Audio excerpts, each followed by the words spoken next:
প্রখ্যাত অনুসন্ধানী সাংবাদিক জুলকার নাইন স্যার বলেছেন, আপনি আপাতত ইয়ানাফসি বলা শুরু করুন, কারণ আপনি যা করেছেন তার অনেক কিছুই সিসিটিভির আওতার বাইরে। যখন সেসব সামনে আসবে তখন কি ব্যাখ্যা দেবেন তা আগে ভাগেই ভেবে রাখা ভালো।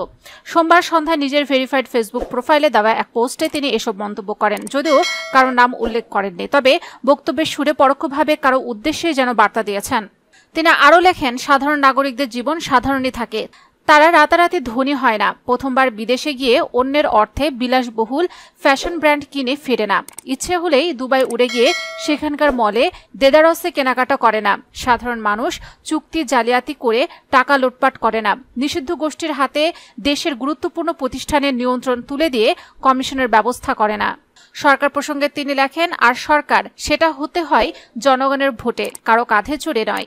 ইসরায়েলি গোয়েন্দা সংস্থার কভার লোকেশনে গিয়ে তাদের টেকনিক্যাল ম্যানুয়াল বিমানে চাকরিরত সেনাপ্রধানের পেছনের সিটে বসে তাকে রেকর্ড করে নিয়ে আসা লোক আমরা।